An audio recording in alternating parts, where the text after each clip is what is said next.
에베소서 5장 8절로 14절 말씀 함께 봅니다. 에베소서 5장 8절로 14절 말씀 제가 읽겠습니다. 너희가 전에는 어둠이더니 이제는 주 안에서 빛이라. 빛의 자녀들처럼 행하라. 빛의 열매는 모든 착함과 의로움과 진실함에 있느니라. 주를 기쁘시게 할 것이 무엇인가 시험하여보라. 너희는 열매 없는 어둠의 일에 참여하지 말고 도리어 책망하라. 그들이 은밀히 행하는 것들은 말하기도 부끄러운 것들이라. 그러나 책망을 받는 모든 것은 빛으로 말미암아 드러나나니 드러나는 것마다 빛이니라. 그러므로 이르시기를 잠자는 자여 깨어서 죽은 자들 가운데서 일어나라. 그리스도께서 너에게 빛이시리라. 할렐루야. 오늘 그리스도의 빛이 여러분에게 비춰지는 역사가 일어나야 돼. 분명히 우리는 2020년에 빛의 옷을 입었습니다. 그리고 2021년 빛을 발하기로 결단하고 지금 예배를 드리고 있는 중 있습니다.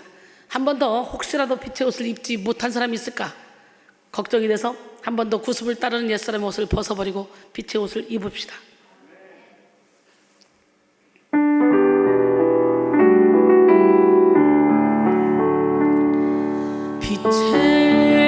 빛의 옷을 입으라.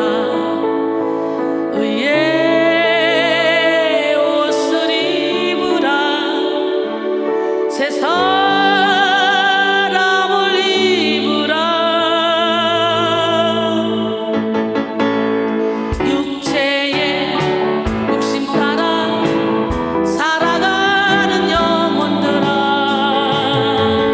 옛사람을 벗어버리라. 썩어진 구습 따라 살아가는 영혼들아, 옛사람을 벗어버리라. 육체와 정욕의 욕심 십자가에 못 박으라. 마음이 새롭게 되어 빛 가운데 나오라. 빛의 옷을 입으라. 의의 옷을 입으라. 새 사람을 입으라. 육체의 욕심 따라 살아가는 영혼들아, 옛사람을 벗어버리라. 썩어진 모습 따라 살아가는 영혼들아, 옛사람을 벗어버리라.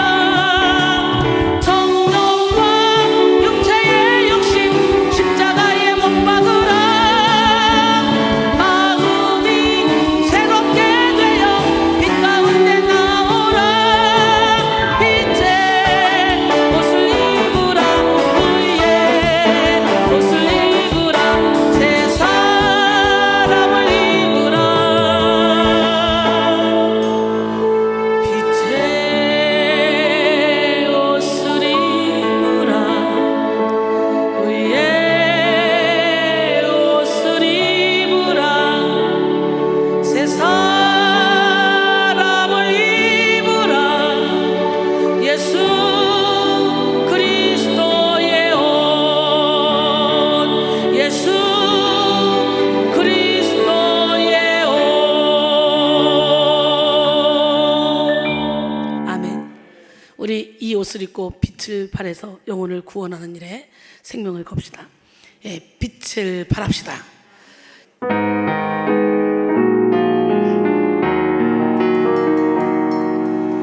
너희는 세상의 빛이라. 너희는 세상의 빛이라.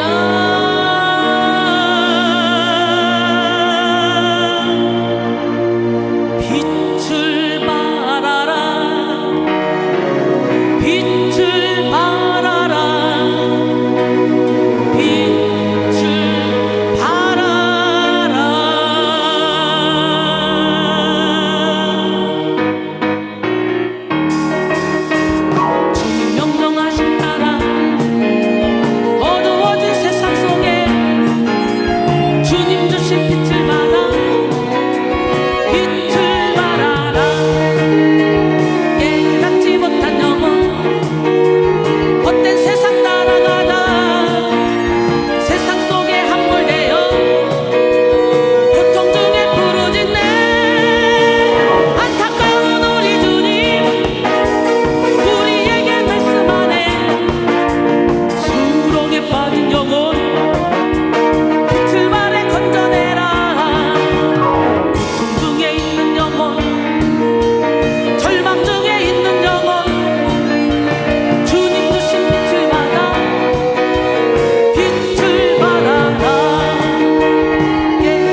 그렇게 빛을 발해서 수많은 영혼을 주님께로 인도해야 돼요.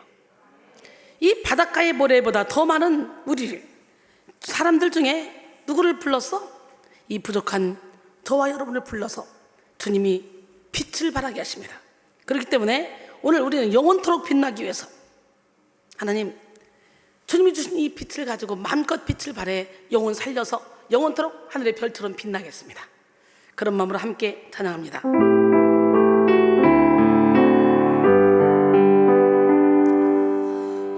영원토록 빛나리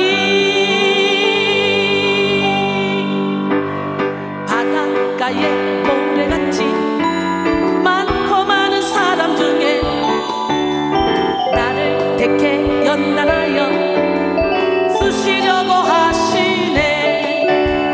징계하고 연단하여 성결하게 만들어서 하나님과 동역하여 주님의 뜻 이루시니 불러주신 나의 주님 명령 따라 순종하리.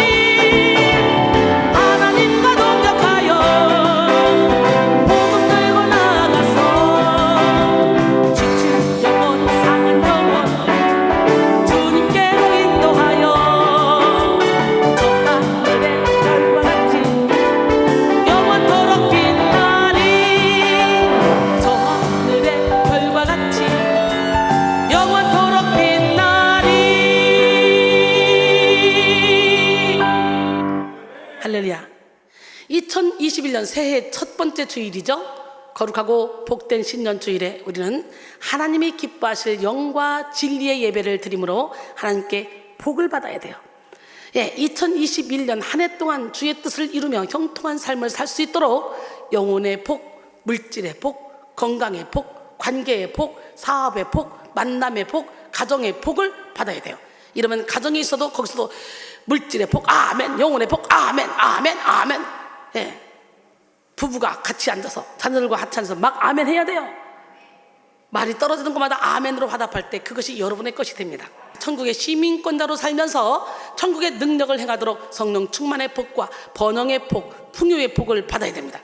여러분 모두가 좋으신 하나님, 더 이상 이 세상에서 비교할 수 없는 멋쟁이 하나님을 깊이 만나는 시간이 되길 원해요.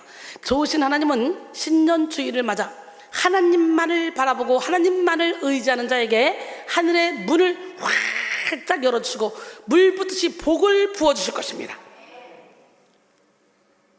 누구든지 볼 자다 내가 문 밖에 서서 문을 두드리노니 누구든지 내 음성을 듣고 문을 열면 내가 그에게로 들어가 그와 더불어 먹고 그는 나와 더불어 먹으리라 그랬어요. 민수기 6장 22절로 27절 예수께서 모세에게 말씀하여 이르시되 아론과 그의 아들들에게 말하여 이르기를 너희는 이스라엘 자손을 위하여 이렇게 축복하여 이르되 여호와는 내게 복을 주시고 너를 지키시기를 원하며 여호와는 그의 얼굴을 내게 비추사 은혜 베푸시기를 원하며 여호와는 그 얼굴을 내게로 향하여 드사 평강 주시기를 원하노라 할지니라 하라. 그들은 이같이 내 이름으로 그 이스라엘 자손에게 축복할지니 내가 그들에게 복을 주리라. 하나님이 직접 복을 줄 수 있겠지만 주의 종들을 통해 축복을 빌어주라. 니들이 빌을 때 내가 복을 주겠다 말씀하시는 거예요. 새해는 새로운 복이며 새로운 기회입니다. 천지의 창조자이시며 역사의 주관자이신 하나님께서 우리에게 새해를 주신 것은 이전에 알지 못했던 새로운 복을 허락하신 것이고 영을 위한 새로운 기회를 베푸신 것입니다. 새해를 맞아 우리는 지난날의 죄와 상처를 씻어내고 새 마음을 소유할 수 있게 되었습니다. 과거의 탐욕과 무지를 벗어버리고 새로운 생각을 할 수 있게 되었습니다. 이전의 구습을 털어내고 하나님이 기뻐하시는 일을 하며 천국의 상급을 쌓을 수 있게 되었습니다. 그러므로 이 시간 우리는 새해에 합당한 새 마음, 새 영으로 거듭나야 합니다. 겨울나무가 이전의 잎사귀를 털어내고 새로운 날을 맞이할 준비를 하듯이 육신에 속한 상처와 죄를 털어내고 새 사람이 되어야 합니다. 유성은 목사는 그에 져서 나의 우선순위는 하나님 당신입니다. 이걸 통해서 이렇게 말했어요. 나무에게 배우자. 봄과 여름에 푸릇푸릇한 나뭇잎들을 무성하게 달고 있던 나무는 가을이 되면 미련 없이 그 잎들을 떨쳐버린다. 그렇게 해야만 자기를 보존할 수 있고 새로운 삶을 기대할 수 있기 때문이다. 묵은 것을 버리지 않고는 새 것이 돋아나지 않는 법이다. 우리 삶에서 욕망을 줄이고 분수 있게 살기 위해 줄여야 할 것에는 무엇이 있을까? 본질적인 삶은 간소하고 단순하다 라고 말했습니다. 에베소 4장 22절로 24절. 너희는 유혹의 욕심을 따라 썩어져가는 구습을 따른 옛사람을 벗어버리고 오직 너희 심령이 새롭게 되어 하나님을 따라 의와 진리의 거룩함으로 지으심을 받은 새 사람을 입으라 그랬어요. 우리가 새해 달력을 100번을 다시 건다고 해도 우리의 마음이 바뀌지 않으면 아무것도 변하지 않습니다. 그래서 클레멘트스는 마음이 바뀌면 행동이 바뀌고 행동이 바뀌면 습관이 바뀌고 습관이 바뀌면 인격이 바뀌고 인격이 바뀌면 운명이 바뀐다라고 했습니다. 그리고 문학가 바피니는 오늘날 세계의 문제는 인간의 문제이며 인간의 문제는 마음의 문제이다 라고 그랬어요. 마음만 잡으면 세계가 바로 돌아갈 수 있어요. 마음. 아무리 새해가 와도 우리의 마음가짐이 새로워지지 않으면 새해의 의미가 없습니다. 새해 새날이 밝아와도 우리의 마음에 새해에 대한 설레임이나 소망이 없으면 새해의 능력을 누릴 수 없습니다. 새술은 새 부대에 담아야 하듯이 새해는 새 마음으로 살아야 합니다. 하나님은 새 마음을 가진 자에게 새 일을 행하십니다. 사실 사람들이 새해마다 새로운 마음을 가지도록 다짐합니다. 그러나 결국 중간에 가면 다짐했던 모든 것들이 좌절되기도 하죠. 결국 비관적으로 변하여서 아무리 다짐해도 소용없다라고 생각하는 사람도 많이 있습니다. 그래도 우리는 새 마음을 가져야 해요. 끝까지 하나님 주시는 새 마음, 새 생각, 새 생명을 사모하고 2021년에 더욱더 새로워질 수 있도록 앞으로 전진해야 됩니다. 그러기 위해서는 맑은 물을 맞아야 돼요. 성령의 단비를 맞아야 돼요. 에스겔 36장 25절로 27절.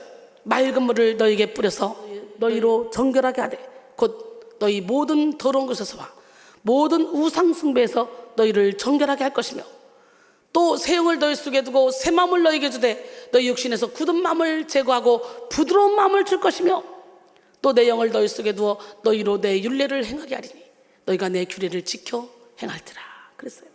오늘 이 시간에 하늘에서 뿌려지는 맑은 물이 바로 성령입니다.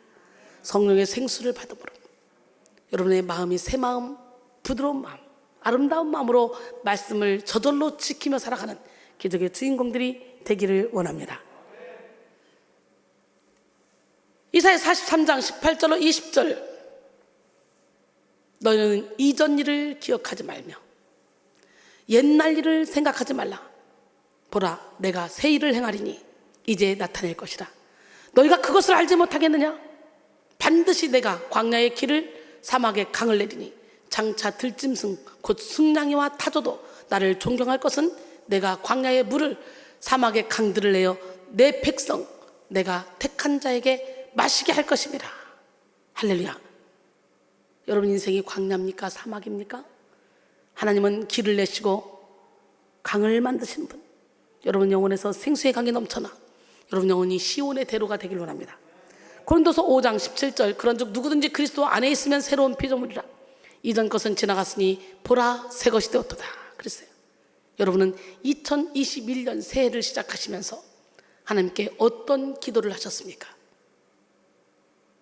그리고 새해를 위해 어떤 결단을 하셨습니까? 사람들은 대개 나이가 들수록 소원이 추상적이고 평범해집니다.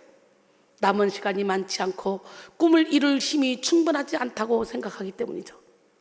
또 다른 한편으로는 인생의 경험이 많아지면 많아질수록 불가항력적인 일이 많은 인생은 자기 뜻대로 사라지는 것이 아님을 깨닫게 되기 때문입니다. 사람이 자기 길을 계획할지라도 그 걸음을 인도하시는 이는 여호와 하나님입니다. 하지만 오늘 우리는 하나님의 약속하신 그 약속과 명령을 기초하여 큰 꿈, 확실한 소망, 명확한 비전을 가지고 2021년을 시작해야 됩니다. 생택지 페리는 만일 당신이 배를 만들어주고 싶다면 사람들을 불러 모아 목재를 가져오게 하고 일을 하나하나 지시한 다음 일감을 나눠주는 식으로 하지 말아라. 우리는 그렇게 하잖아요. 그렇게 하지 말아요. 그 대신 그들에게 저 넓고 끝없는 바다에 대한 동경심을 키워주도록 하라. 이렇게 말했어요. 그렇습니다, 여러분.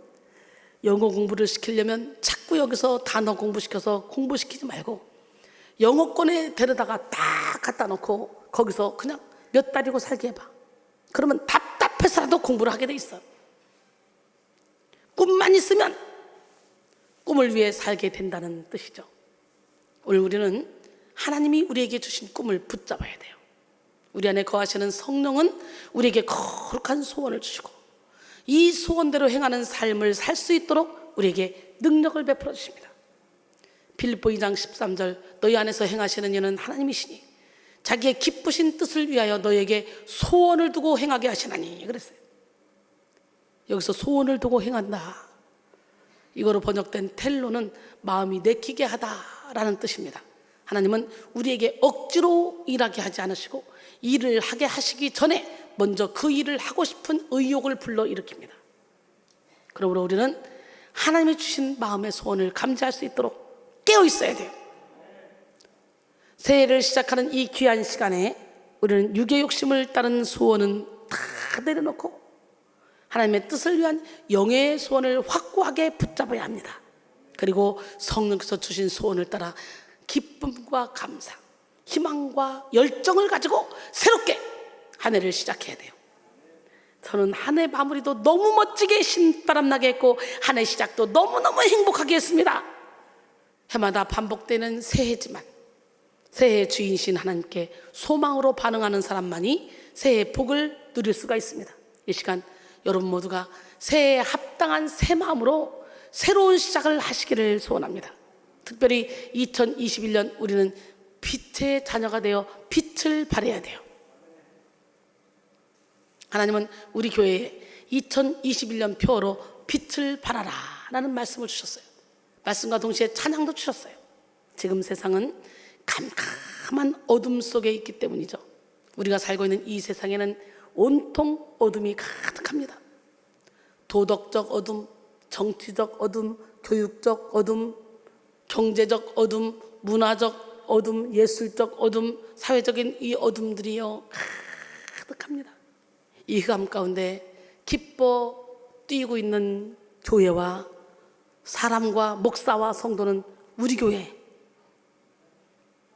우리 교회는 전혀 해를 받고 있지 않잖아요. 얼마나 감사합니까? 영이 깨어 있으면 사방으로 우겨싸움을 당해도 쌓이지 않고 박해를 받아도 버림받지 않고 거꾸로 엎드림을 당해도 망하지 않고 아끼맞게 답답해도 낙심하지 않습니다. 왜? 임마누엘 하나님이 함께 하시기 때문에. 그 주님은 우리에게 말씀하시죠. 내가 너에게 평안을 주노니 내가 주는 평안은 세상이 주는 것 같지 않아. 주님이 주신 평안은 세상의 환경에 따라 요동하지 않는다는 거죠. 그래서 너희는 마음에 근심하지도 말고 두려워하지도 말라는 거예요. 항상 기뻐하라, 쉬지 말고 기다라, 범사에 감사하라. 명령입니다. 명령. 이 명령대로 살아주잖아요. 제가 항상 그렇게 살고 있다고 했는데 여러분 어때요? 여러분들도 그 명령대로 살아지고 있습니까? 어두운 세상 속을 살아가는 사람들은 저마다 갈 길을 잃고 방황합니다. 어두운 세상 풍조 속에서 어두운 죄를 짓고 여러 가지 상처를 주고받으며 서로를 더 깊은 어둠에 처하게 만듭니다. 예수를 믿는 그리스도인들도 예외는 아니죠. 지금 많은 성도들이 깊은 영적인 어둠 속에 빠져 있습니다. 영이신 하나님께 예배를 드리면서도 영을 깨우지 못하고 영의 감동으로 된 성경을 읽으면서도 영적으로 무지합니다. 깨닫지 못해요. 문자로만 읽어. 오랜 시간 교회에 다니면서 열정적으로 충성하고 봉사한 사람들도 상당수가 영적 무지와 무분별에 빠져서 교만과 탐욕, 시기와 질투, 다툼을 일삼으며 십자가의 원수로 행합니다. 형제를 사랑함으로 사망에서 생명으로 옮겨진다 그랬잖아요. 사랑하지 않는 자는 아직 사망 가운데 머물러 있다는데 열심히 일한다는 사람들이 시기하고 질투하고 미워하고 이러고 있으니 얼마나 안타깝습니까? 빨리 육의 옷을 벗으십시오. 우리는 이렇게 악하고 어두운 세상 속에서 빛을 발해야 돼요. 죄의 어둠이 온 땅을 뒤덮고 있고 상처의 캄캄함이 만민을 가리고 있는 이 세상 속에서 하나님의 빛을 발하는 백성인들이 모두가 되기를 원합니다. 하나님의 빛을 발하는 전 세계 유튜브에 설교를 듣고 있는 여러분 모두가 되기를 원합니다. 이사야 60장 1절로 3절 일어나라 빛을 발하라 이는 내 빛이 이르렀고 여호와의 영광이 내 위에 임하였습니다. 보라 어둠이 땅을 덮을 것이며 캄캄함이 만민을 가리려니와 오직 여호와께서 내 위에 임하실 것이며 그의 영광이 내 위에 나타나리니 나라들은 내 빛으로 왕들은 비치는 내 광명으로 나오리라. 할렐루야. 볼 수도 없고 듣지도 말하지도 못하는 삼중고의 삶을 살았던 헬렌 켈러는 눈으로는 아무것도 볼 수 없었지만 이렇게 고백했습니다. 나의 삶이 캄캄한 것 같으나 내 속에는 신비한 빛이 있습니다. 믿음이라는 강한 영적 탐색등이 내 길을 비추어 줍니다 라고 했어요. 빛이신 하나님은 하나님의 자녀인 우리를 세상의 빛으로 부르셨습니다. 세상의 빛으로. 빛의 근원이신 하나님은 예수를 구주로 영접한 우리에게 빛을 비춰주시고 그 빛으로 세상을 밝히도록 하셨습니다. 에베소 5장 13절로 16절 너희는 세상의 소금이니 소금이 만일 그 맛을 잃으면 무엇으로 짜게 하려 후에는 아무 쓸데없어 다만 밖에 버려져 사람에게 밟힐 뿐이라. 너희는 세상의 빛이라. 산에 있는 동네가 숨겨지지 못할 것이요 사람이 등불을 켜서 말 아래 두지 아니하고 등경 위에 두나니 이러므로 집안 모든 사람에게 비추리라. 할렐루야. 이와 같이 너희 빛이 사람 앞에 비치게 해요. 많은 사람이 너희 착한 행실을 보고 하나님께 영광을 돌리게 하라 그랬어요. 어느 재벌이 자신의 사업을 물려줄 후계자를 찾고 있었습니다. 마침내 3명의 후보를 뽑았어요. 그리고 최종 테스트를 하기 위해서 재벌은 모든 후보자들에게 10만 원씩을 주면서 빈방 하나를 가득 채워보라고 했습니다. 첫 번째 후보자는 지푸라기를 산더미같이 사와서 방을 꽉 채웠습니다. 두 번째 후보자는 솜을 무더기로 사와서 방을 가득 채웠습니다. 세 번째 후보자는 99,000원으로 구제하고 1,000원으로 양초를 사서 방 안을 빛으로 가득 채웠습니다. 누가 후계자가 되겠습니까? 당연히 빛으로 방을 채운 세 번째 사람이죠. 빛은 작아도 어둠을 물리치고 온 세상을 채우는 위력을 가지고 있습니다. 이제 우리는 모든 두려움과 불신을 떨쳐내고 담대하게 일어나 빛을 발해야 합니다. 세상의 짙은 어둠을 탓하며 빛을 발하기를 주저하지 말고 믿음을 가지고 일어나 빛을 발해야 합니다. 사실 세상의 칠흑 같은 어둠은 우리의 빛을 방해하는 요인이 아닙니다. 세상의 짙은 어둠은 성도의 빛을 가릴 수 없습니다. 어둠은 오히려 빛을 두드러지게 만듭니다. 환한 대낮에 밝혀진 촛불은 미약할 뿐이에요. 그러나 캄캄한 어둠 속에 밝혀진 촛불은 강력한 빛을 발합니다. 마찬가지로 세상이 어두면 어둘수록 그리스도인들의 빛은 더욱더 환하고 밝게 빛납니다. 코로나19로 인해 너도 나도 죽겠다고 할 때에 그리스도인들은 예수 안에서 이 똑같은 환경 가운데 있어도 나는 행복하다, 나는 자족하다, 나는 기쁘다. 그 세상에 빛을 발해야 돼요. 그러면 세상 사람들이 처음에는 저 사람이 미쳤나? 그러다가 나중에는 이상하네, 뭐 비밀이 있나? 왜 이 고난 가운데 저 사람들 이렇게 얼굴이 해같이 빛날까? 분명히 뭐가 있구나. 그래서 주님께로 오게 돼 있는 거예요. 우리가 빛을 가로막는 자아를 완전히 죽이기만 하면 하나님은 우리를 통해 이 어두운 세상에 생명의 빛, 진리의 빛, 사랑의 빛, 그 빛을 비추십니다. 이 시간 여러분 모두가 하나님의 빛을 차단하는 육에 속한 자아를 철저하게 십자가에 못 박고 순전하게 아름다운 하나님의 빛을 발하시기를 소원합니다. 또한 빛이 필요하면 계속 빛이 가득한 시간이나 장소에 나가서 일광욕을 해서 빛을 흡수해야 하는 것처럼 우리도 영적인 일광욕이 필요합니다. 베드로전서 2장 9절로 10절. 그러나 너희는 택하신 족속이요 왕같은 제사장들이요 거룩한 나라요 그의 소유가 된 백성이니 이는 너희를 어두운 데서 불러내어 그의 기이한 빛에 들어가게 하시니의 아름다운 덕을 선포하게 하려 하심이라. 너희가 전에는 백성이 아니더니 이제는 하나님의 백성이요 전에는 긍휼을 얻지 못하였더니 이제는 긍휼을 얻은 자니라. 할렐루야. 빛을 발하는 새해를 맞기 위해 우리는 더 깊이 그리스도 예수의 기이한 빛에 들어가야 합니다. 우리는 우리의 힘으로 빛을 발할 수 없어요. 우리는 빛의 본체가 아니에요. 빛 대신 주님의 빛을 받아서 그 빛을 반사하는 반사체입니다. 우리는 스스로 빛을 발하는 발광체가 아니라는 거예요. 빛의 근원은 오직 예수 그리스도 한 분뿐입니다. 달이 태양빛을 받아 반사시키며 빛을 발하듯 우리는 그리스도의 빛을 받아 그 빛을 전해야 합니다. 그러므로 더 환하고 더 밝은 빛을 발하기 위해 우리는 빛을 거부하는 자아를 깨뜨리고 예수 그리스도의 빛 가운데 깊이 들어가야 돼요. 해의 영광 다르고 달의 영광 다르고 별의 영광 다른데 별과 별의 영광도 다르다는 거예요. 빛이 다 달라요. 예수 그리스도의 옷을 입어도 흰옷이 다 빛깔이 다릅니다. 똑같은 흰옷이지만 엄청난 광채가. 제가 옛날에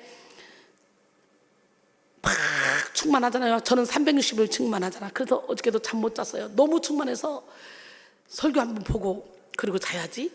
그리고 시작한 것이 지금까지 온 거예요. 그대로. 근데 피곤해 보여요? 아주 지금 저요 하늘로 날아갈 것 같아요. 아무래도 주님이 항상 제게 오시니까, 제 영혼의 주인이 되시니까, 모든 결박이 풀어지니까, 이 안에서 기쁨이 넘치니까, 행복이 넘치니까, 주를 향한 생각으로 가득하니까 이렇게 행복한 거예요. 그래 10분만 자고 나와야지, 5분만 자고 나와야지 그랬지만 5분도 10분도 못 자고 그냥 나왔어요. 그런데 이렇게 기쁘네. 이 기쁨이 여러분에게도 함께 가야 돼. 주를 향한 나의 마음, 주를 향한 나의 생각, 그 생각으로 저는 가득 차 있습니다. 그러니까 주님이 주신 기쁨으로, 주님이 주신 사랑으로 가득 차 있습니다. 주를 향한 나의 마음, 주를 향한 나의 생각, 나의 영혼 깊은 곳에 샘물처럼 솟아나네. 주를 향한 나의 기쁨, 주를 향한 나의 사랑, 나의 영혼 깊은 곳에 샘물처럼 솟아나네. 주님 주신 마음 생각, 솟아나는 기쁨 사랑, 세상으로 퍼져나가 온 세상을 밝히시네. 주를 향한 나의 마음, 주를 향한 나의 생각, 나의 영혼 깊은 곳에 샘물처럼 솟아나네. 주를 향한 나의 기쁨, 주를 향한 나의 사랑, 나의 영혼 깊은 곳에 샘물처럼 솟아나네.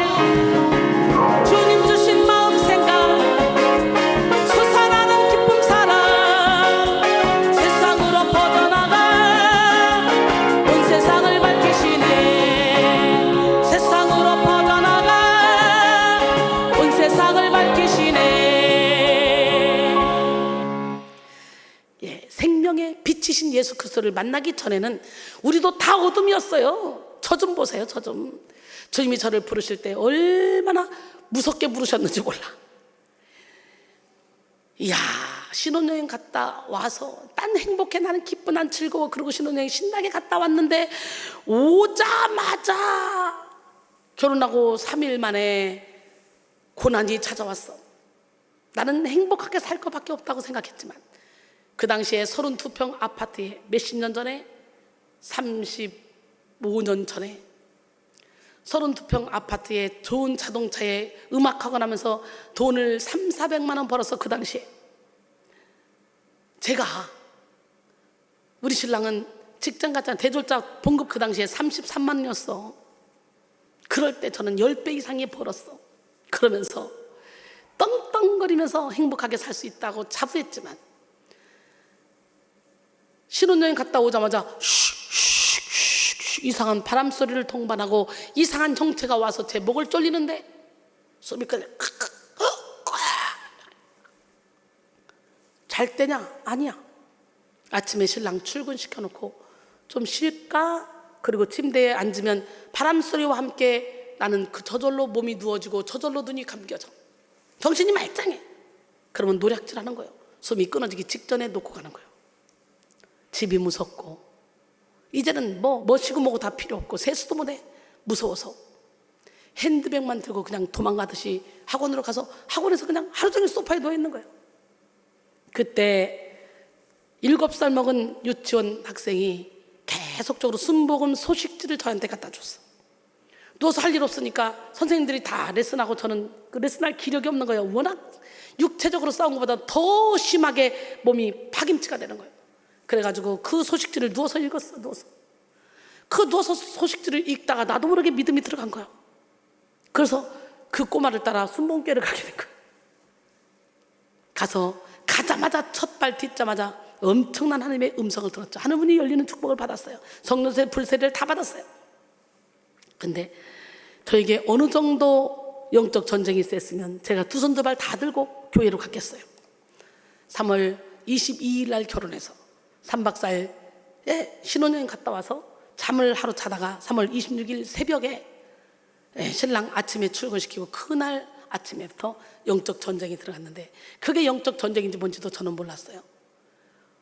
희한한 형체로 나타나서 저를 죽이려고 하는데 이렇게 환상 중에 막 이 안방 벽이 싹 다 울타리인데 울타리에 막 파란 풀들이 막 가득한데 거기에 막 이렇게 큰 구렁이가 1탄 2탄 3마리가 막 나를 삼키려고 막 이러고 있고 어떨 때는 막 형상을 알 수 없는 빨간 파란 이상한 형체가 와서 내 목을 졸리고 어떨 때는 도깨비 군대가 와서 막 키키키키키 그래서 여기서부터 여기까지 관통해버리고 죽을 것 같은 거예요.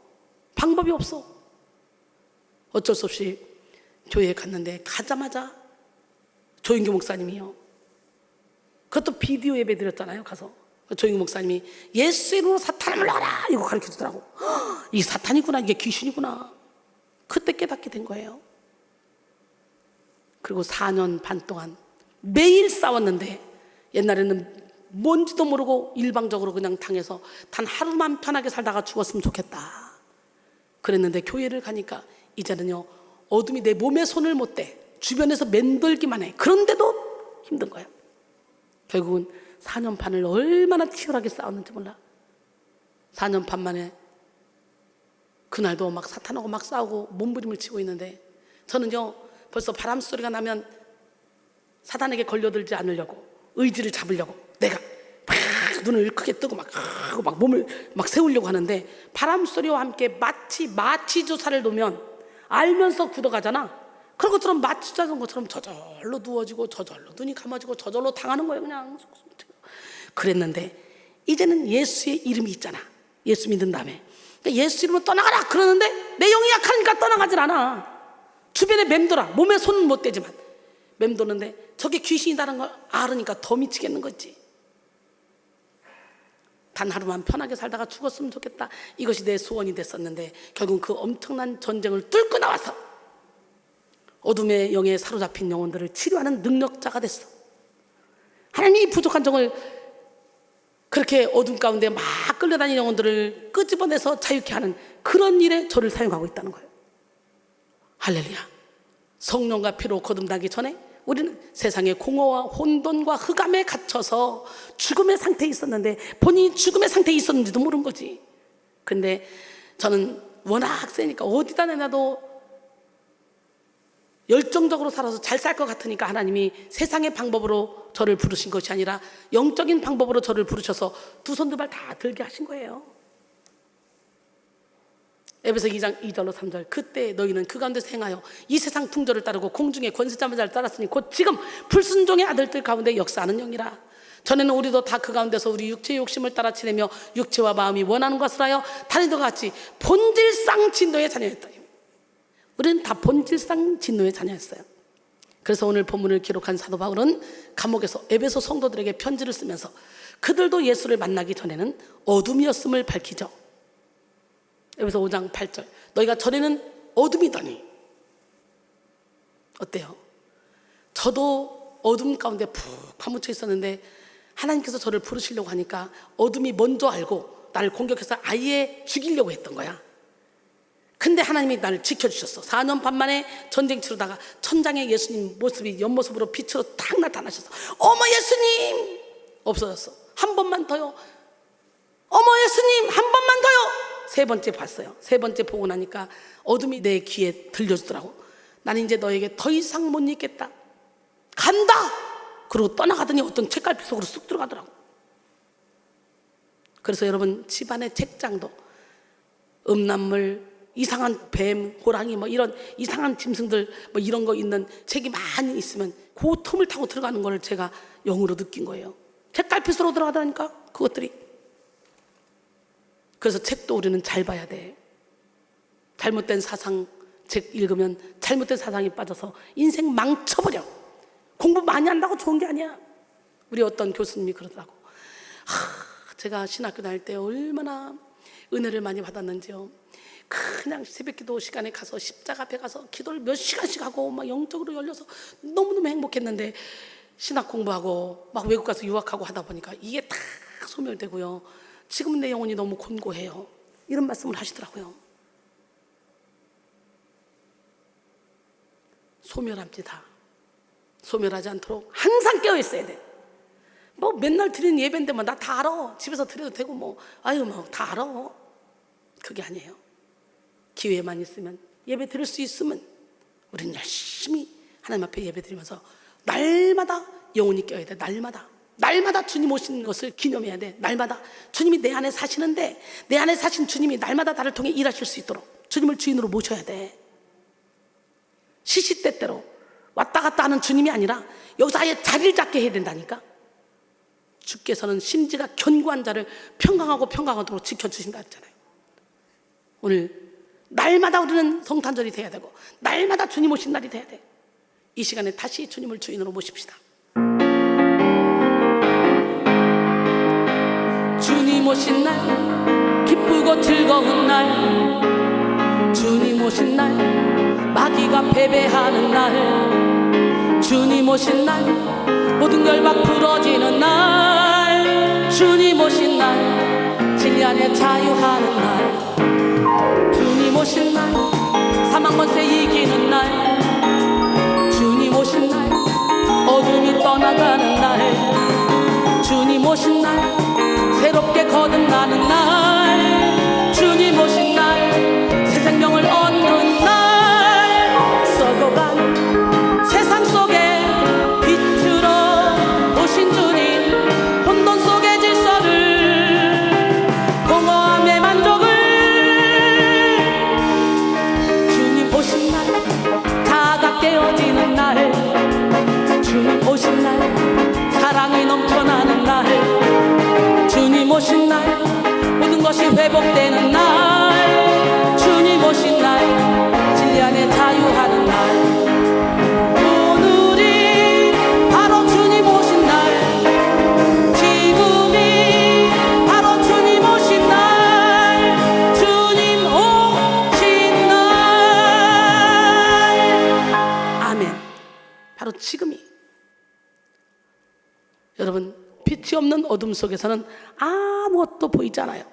길도 보이지 않고 더러움도 보이지 않습니다. 무엇이 존재하는지도 보이지 않아요. 요한일서 2장 9절로 11절, 빛 가운데 있다 하면서 그 형제를 미워하는 자는 지금까지 어둠에 있는 자요, 그의 형제를 사랑하는 자는 빛 가운데 거하여 자기 속에 거리낌이 없으나 그 형제를 미워하는 자는 어둠에 있고 또 어둠에 행하며 갈 곳을 알지 못하나니 이는 그 어둠이 그의 눈을 멀게 하였습니다. 그랬어요. 그래서 어둠 속에서는 아무것도 할 수 없죠. 눈 감아봐. 뭘 할 수 있겠어? 어둠 속에 있는 사람은 그저 죽은 듯이 잠만 잘 뿐이야. 칠흑 같은 어둠 속에 있으면 뭘 할 수 있냐고. 여러분, 영적으로 깨어있지 않으면 영적으로 아무것도 할 수 없어요. 어둠 속에 있는 사람들은 자신이 가야 할 길을 찾지 못하죠. 자신의 더러움도 보지 못합니다. 자신의 내면 안에 있는 어떤 잠재력이 있는지, 내면 안에 어떤 잠재력이 있는지 하나님이 내게 허락하신 그 잠재력도 볼 수가 없어요. 어떤 소망이 있는지도 보지 못합니다. 결국 어둠 속에 갇혀서 아무것도 하지 못하고 영혼이 잠든 채로 시간만 죽이며 살아갑니다. 뿐만 아니라 어둠 속은 온기가 없습니다. 춥습니다. 빛이 없습니다. 축축하고 습합니다. 그래서 더러운 벌레가 쉽게 생기고 곰팡이가 피어나며 여러 가지 위험이 도사리고 있습니다. 이러한 어둠 속에 사는 사람들은 늘 더럽고 해로운 환경에 노출되어 끊임없는 불안과 두려움에 휩싸입니다. 자신이 나아가야 할 길을 찾지 못해 늘 방황하고 헤매다가 영원한 파멸에 치닫게 됩니다. 사도 바울은 오늘 본문을 통해 빛이 없는 어둠의 삶은 하나님을 피해 은밀히 행하는 삶이요 열매 없는 삶이라고 밝혔습니다. 어둠의 삶은 하나님을 피해 은밀히 행하는 삶인데요, 오늘 본문 12절에 그들이 은밀히 행하는 것들은 말하기도 부끄러운 것들이라. 어둠의 삶을 사는 사람들은요, 빛이신 하나님을 피합니다. 이들은 빛이신 하나님을 만나면 자신의 더럽고 악한 실체를 낱낱이 보게 되는 것이 무서워서 범사에 은밀히 행하려고 합니다. 본문에서 은밀히에 해당하는 크루페는 본래 고대 밀교에서 행하는 비밀한 의식과 관련하여 사용된 단어입니다. 이방인들이 짓는 죄를 은밀히 행하는 것이라고 이렇게 표현한 것은 그것들이 밝은 빛 가운데로 드러나지 않기 때문이고, 또 드러나기를 꺼려하는 행위들이기 때문이에요. 자기 죄가 드러나는 일에 강한 수치심과 두려움을 느껴서 위선과 가식으로 자기를 포장합니다. 태초의 범죄자 아담과 하와도 하나님의 명령에 불순종하여 선악과를 먹고 어둠의 존재가 되자 하나님의 낯을 피해 숨었습니다. 창세기 3장 8절로 10절 말씀이죠. 그들이 그날 바람이 불 때 동산에 거니시는 여호와 하나님의 소리를 듣고 아담과 그의 아내가 여호와 하나님의 낯을 피하여 동산 나무 사이에 숨은지라. 여호와 하나님이 아담을 부르시며 그에게 이르시되 내가 어디 있느냐? 내가 동산에서 하나님의 소리를 듣고 내가 벗었으므로 두려워하여 숨었나이다 그랬어요. 나는 오늘 시간에 여러분 모두가 다 하나님 앞에 당당하게 설 수 있는 은혜가 있길 원해요. 두려워해서 숨는 영혼이 아니라, 죄짓고 숨는 영혼이 아니라 빛 가운데로 나오는 영혼, 어둠의 옷을 벗고 빛 가운데로 나오는 여러분 모두가 되셔서 빛의 옷을 입기를 원합니다. 기적의 하나님은 이 시간에도 불꽃 같은 눈동자로 저와 여러분을 지켜보고 계십니다. 그리스 헬라 시대에 유명한 이야기가 있습니다. 어느 날 한 맹인이 등불을 켜들고 밤길을 나섰어요. 맹인이 등불 켜봤자 뭐합니까? 맹인이 자신은 비록 불빛을 보지 못하지만 다른 사람들이라도 자신이 들고 있는 이 등불빛을 보고 부딪히지 말라는 것이었어요. 참 선하죠? 맹인이니까 어둠이 얼마나 힘든 건지 알기 때문에 등불을 켜고 갔습니다. 그렇게 하고 한참을 가는데 어떤 사람과 그만 팍 부딪히고 말았어요. 맹인은 화가 났습니다. 그래서 화를 내면서, 아니 당신은 눈도 없어? 나는 맹인이라 앞을 못 보지만 당신은 내가 들고 있는 이 등불을 보지 못하시오? 그러나 부딪힌 사람이 맹인의 손에 들고 있는 등불을 보고는 이렇게 말했습니다. 당신이 들고 있는 등불은 이미 꺼졌다오. 여러분, 자신이 등불을 들고는 있지만 이미 꺼진 줄 모르고 다니는 사람들이 의외로 많습니다. 꺼진 것을 모르고 사니까 세상이 어두워지는 거예요.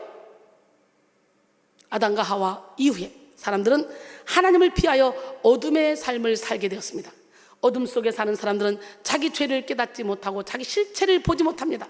또 어둠에 처한 사람들은 하나님과 더불어 사는 것을 부담스러워하고 하나님의 뜻에 순종하는 것을 어려워합니다. 죄가 드러나면 자연스럽게 일어나는 그런 현상이죠. 죄는 일단 자신을 은밀히 숨기고 싶어하고 도망치고 싶어요. 여러분들이 뭔가 숨기고 싶고 도망치고 싶다, 그렇다면 그 일은 하면 안 돼요. 죄를 지으려면 사람에게 드러나는 게 싫으니까 자꾸 숨기려고 그래, 도망치려고 그래. 오히려 이들은 하나님의 뜻보다 자기 욕심을 따르고 자기 감정에 집중하는 것을 좋아합니다. 하나님의 빛을 받으며 죄책감을 느끼기보다 아무 거리낌 없이 죄를 지으며 살기를 좋아합니다. 그래서 어둠 속에 사는 사람들은 하나님의 빛을 싫어하고 하나님의 빛을 거부합니다. 여러분, 빛을 받기 원해요? 거부해요?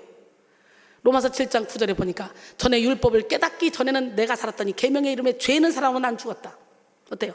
말씀의 빛을 받으면 나는 죽어. 죄가 살아나, 내 안에 죄가. 그러면 어때요? 그때부터 내 안에 죄와 싸우죠. 괴롭죠. 그러나 이 과정이 지나가야 돼. 직면하시기 바랍니다. 우리는 어둠에서 벗어나 빛된 삶을 살기 위해서 반드시 하나님의 빛 안으로 가야 돼.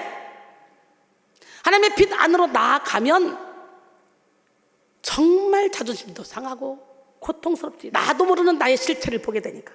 그러나 따라합니다. 하나님이여, 나를 살피사 내 마음을 아시며 나를 시험하사 내 뜻을 하옵소서. 내게 무슨 악한 행위가 있나 보시고 나를 영원한 길로 인도하소서. 빛 가운데 나가서 수술 받아야 돼. 빛을 받으면 감춰졌던 모든 것이 다 밝히 드러납니다. 그리스도의 빛을 받으면 우리 속에 있는 모든 죄와 상처가 다 드러납니다. 그래서 빛 안으로 들어갈 때 우리는 일시적으로 자기 죄를 깨닫고 수치심을 느끼고 절망스러울 수 있어요. 하지만 빛의 역할은 죄를 보게 하는 데서 멈추지 않고 죄보다 더 깊은 곳에 있는 성령의 능력을 보게 합니다. 빛의 인도를 받는 성도는 자기 죄를 보지만 동시에 죄를 이기신 예수 그리스도의 십자가를 봅니다. 자기의 한계를 보지만 동시에 자신 내면 안에서 역사하시는 무한한 성령의 역사를 봅니다. 그래서 빛 안으로 깊이 들어가면 들어갈수록 죄에 속했던 자기는 없어지고 영혼의 깊은 곳에 거하시는 예수 그리스도만 나타나는 삶을 살게 됩니다. 갈라디아서 2장 20절, 내가 그리스도와 함께 십자가에 못 박혔나니 그런즉 이제는 내가 사는 것이 아니오 오직 내 안에 그리스도께서 사시는 것이라. 이제 내가 육체 가운데 사는 것은 나를 사랑하사 나를 위하여 자기 자신을 버리신 하나님의 아들을 믿는 믿음 안에서 사는 것이니라. 이 시간 믿고 구한 것은 받은 줄로 믿으라는 주님 앞에 우리 모든 걸 구합시다.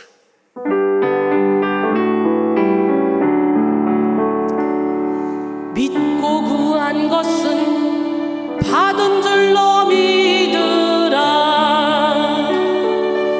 받은 줄로 믿으라.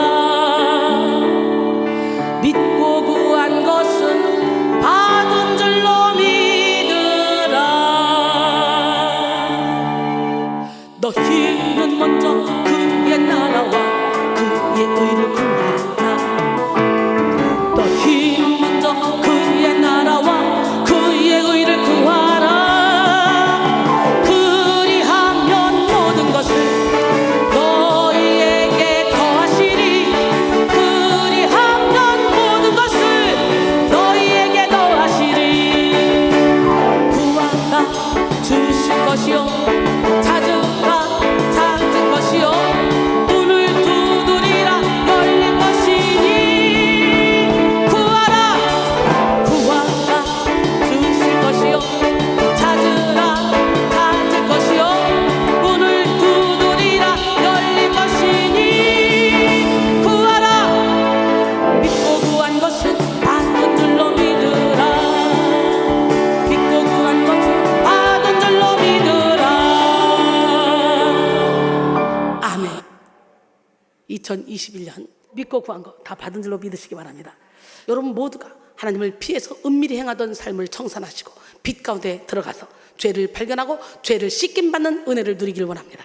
존 웨슬리는 사람이 중생의 은총을 경험하면 영적으로 갓 태어난 영적 어린아이가 된다. 그리고 그 어린아이는 성숙한 신자로 성장해야 한다. 그러나 그 어린아이가 영적으로 성장해 가면 갈수록 그의 부족과 한계에 더 예민해진다. 그가 중생의 은총을 경험할 때 성령의 역사로 인하여 새로운 피조물이 되었건만 아직도 그를 사로잡아오는 죄성을 인식하게 된다. 은혜 안에서 성장하면 성장할수록 그만큼 더 육신적 마음 안에 있는 악과 의와 참된 성결로 온전히 새로워져야 될 필요성을 분별하게 된다라고 했습니다. 요한일서 1장 7절에 그가 빛 가운데 계신 것 같이 우리도 빛 가운데 행하면 우리가 서로 사귐이 있고 그 아들 예수의 피가 우리를 모든 죄에서 깨끗하게 하실 것이요. 할렐루야.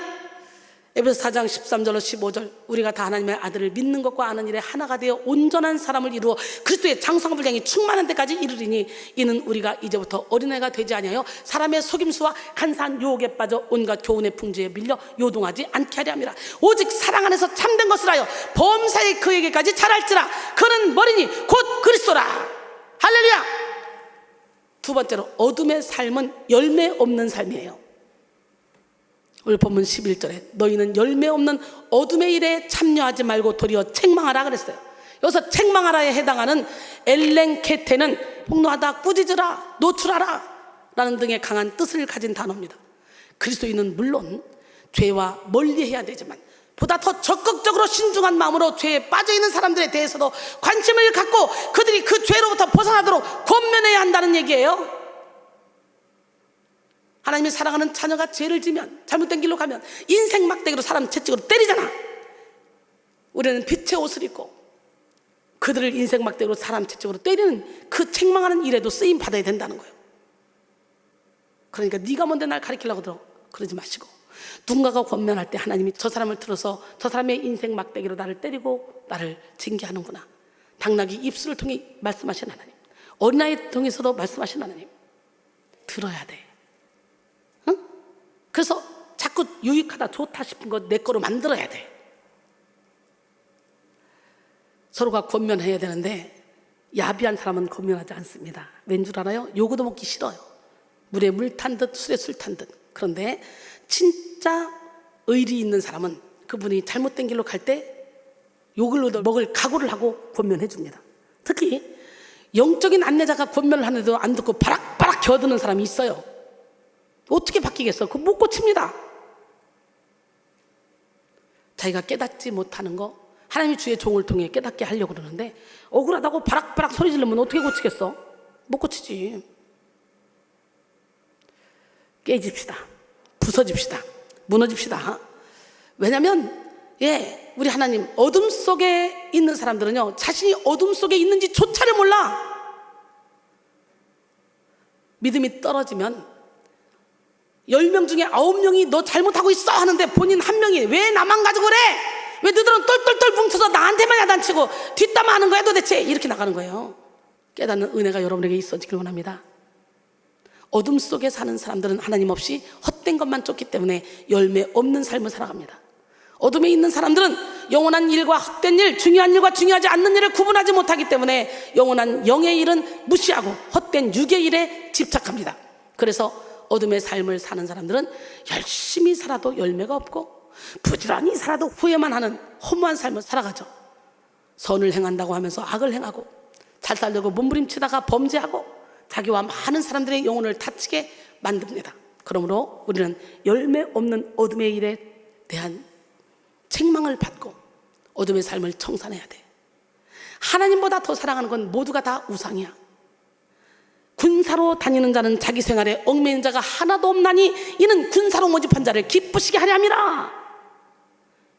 온전히 하나님의 손에 붙들려봐. 하나님 제1순위의 삶을 살게 돼. 남편 돌봐야 되니까, 아내 돌봐야 되니까, 자녀 돌봐야 되니까, 밥 해줘야 되니까, 뭐 해야 되니까, 이 핑계가 없어. 미리미리 딱딱 해놓고 먹을 수 있게 딱 준비해놓고 하나님이 내게 준 사명대로 가는 거야. 그러면 가정이 찢어질 것 같지? 아니, 더 아름답게 하나님이 보호해줘. 내가 가정을 지키고 내가 자녀를 지키고 내가 남편을 지키려면 지켜져? 안 돼요. 하나님께 확 던져놓고 가면 우리 하나님이 알아서 가장 아름다운 가정으로 만들어주세요. 야, 진짜 신기합니다. 제가 그렇게 살고 있잖아요. 하나님, 나는 주의 일을 할 테니까 주님은 내 일 해주세요.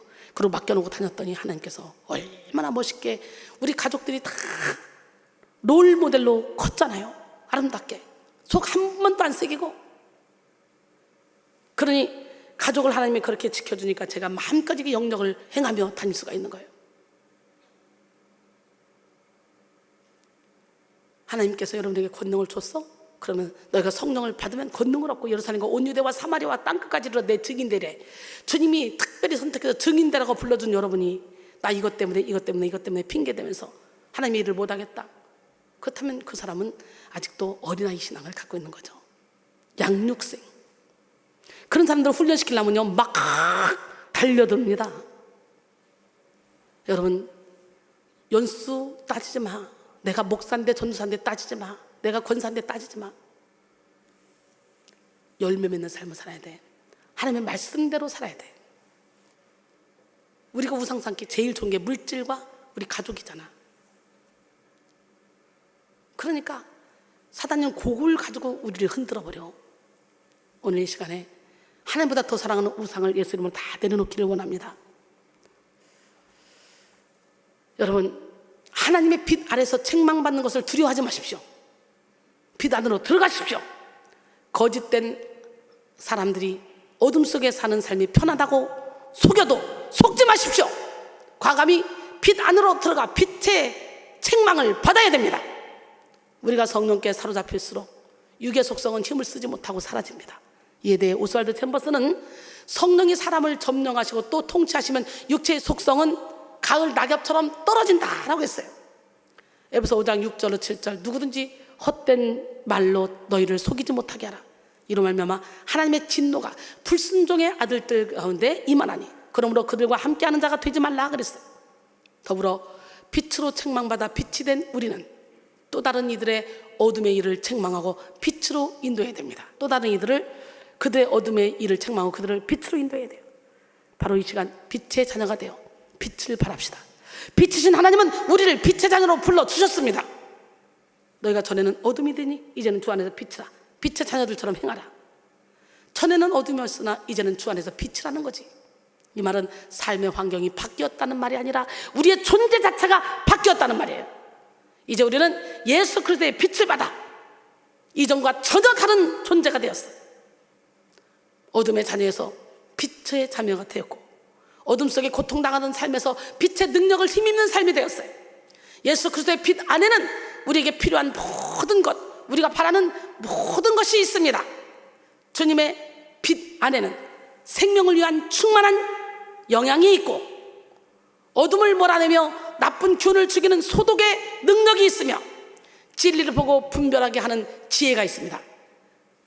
요한복음 8장 12절에 예수께서 또 말씀하여 이르시되 나는 세상의 빛이니 나를 따르는 자는 어둠에 다니지 아니하고 생명의 빛을 얻으리라.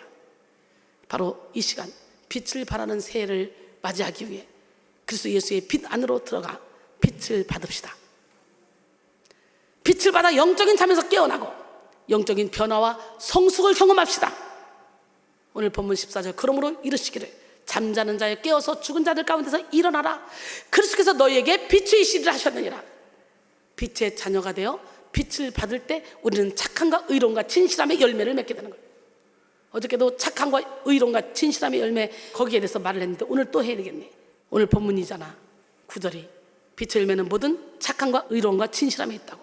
착함은 헬라어로 아가토스네인데 악과 대비되는 하나님의 성품으로 마음이 올바르게 서 있는 상태예요.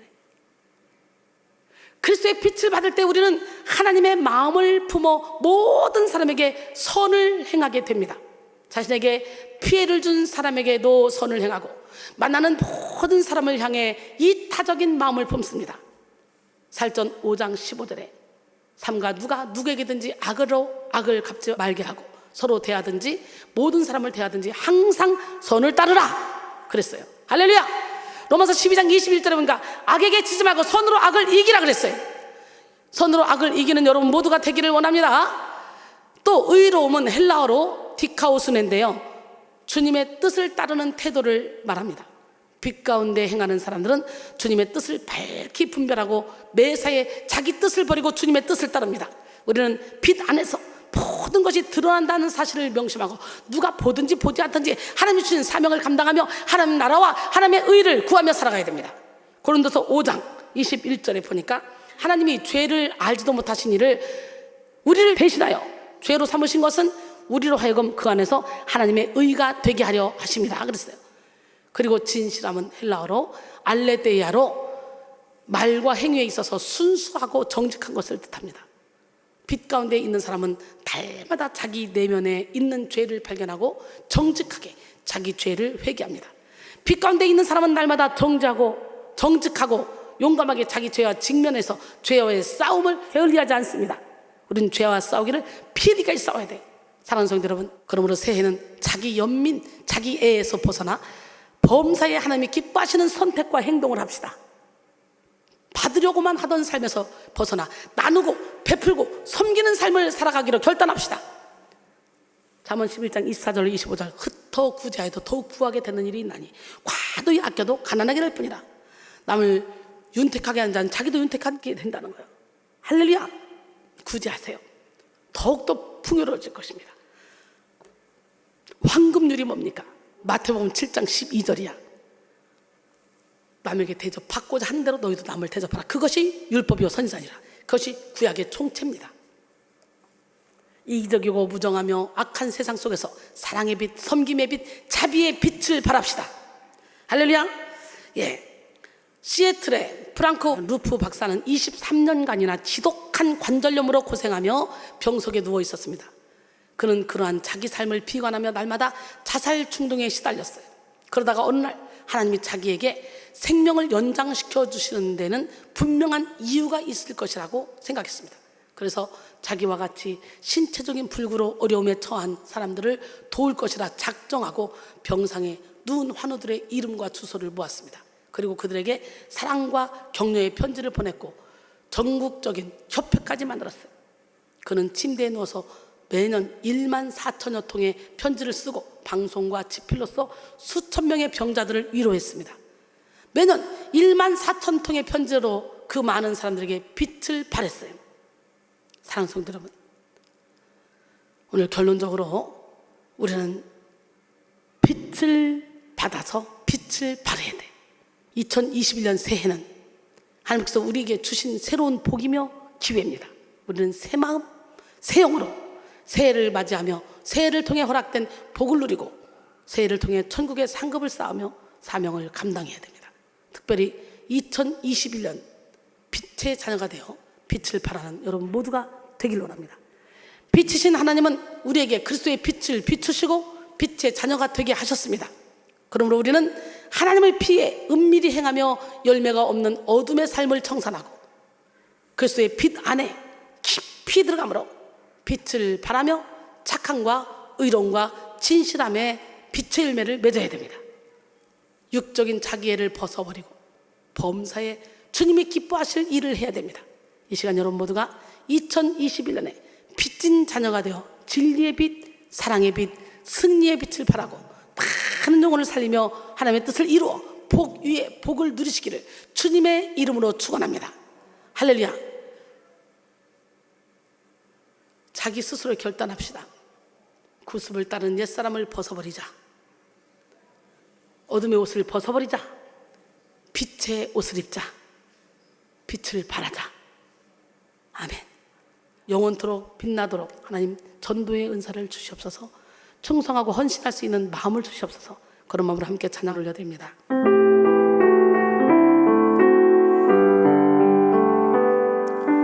영원토록 빛나리 바닷가의 모래같이 많고 많은 사람 중에 나를 택해 연단하여 쓰시려고 하시네. 징계하고 연단하여 성결하게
보이는 세상